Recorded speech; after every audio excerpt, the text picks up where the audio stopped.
The music world mourns a true icon. Legendary Moody Blues bassist John Lodge has passed away unexpectedly at the age of 82, leaving fans and family heartbroken. This isn't just the end of an era for rock enthusiasts. It's a poignant reminder of how fleeting life can be, even for those who filled it with melody and meaning.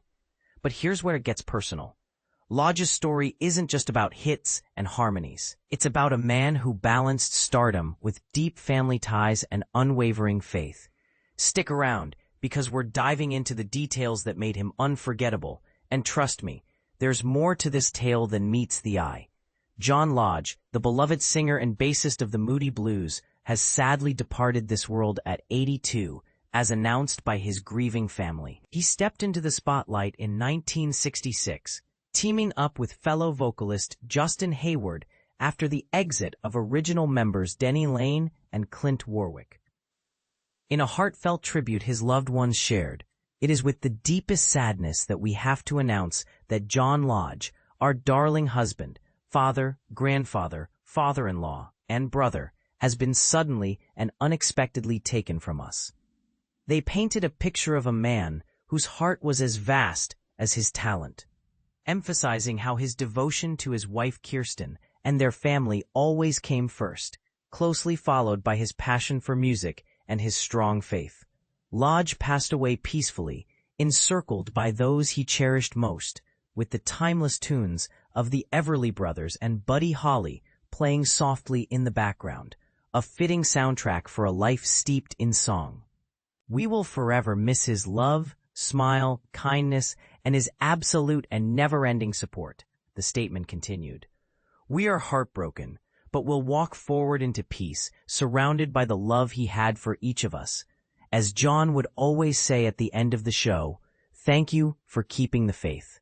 As a key member of the Moody Blues, Lodge contributed to some of their most iconic releases, helping shape the band's legacy. One standout is their 1967 album, Days of Future Past, often hailed as one of rock music's pioneering concept albums.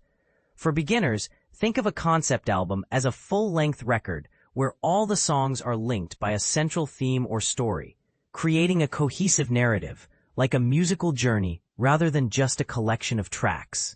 This was followed by In Search of the Lost Chord in 1968, where the group pushed boundaries with even more experimental sounds, blending rock with orchestral elements and psychedelia.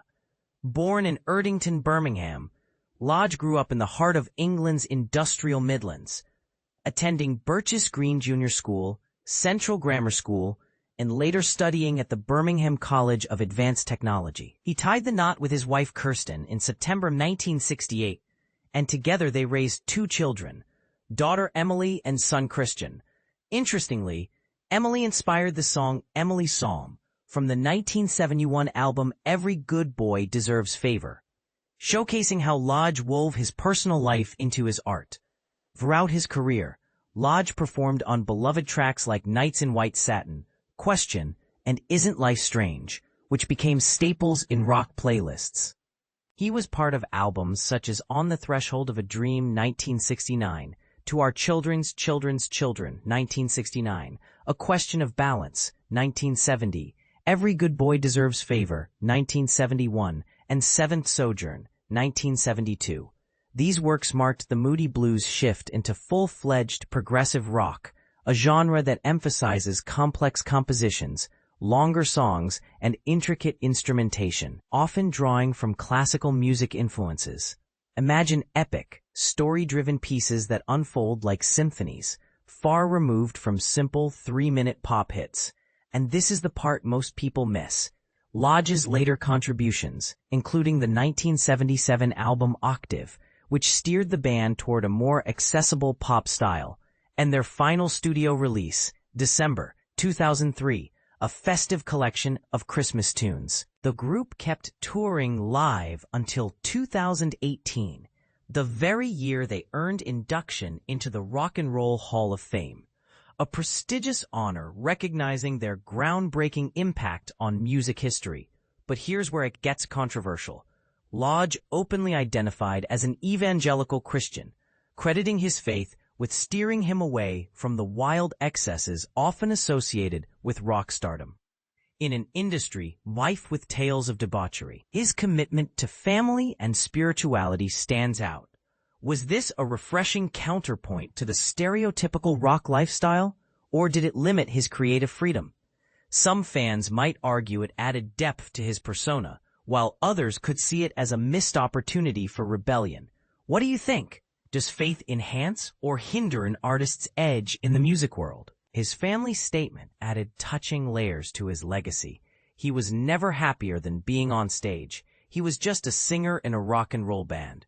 A nod to their 1972 hit, I'm Just a Singer in a Rock and Roll Band.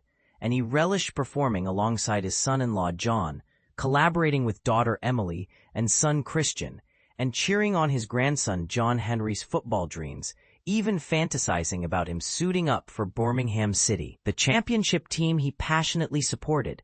Enjoy unlimited access to 100 million ad-free songs and podcasts with Amazon Music. Sign up now for a 30-day free trial. Terms apply. Try for free.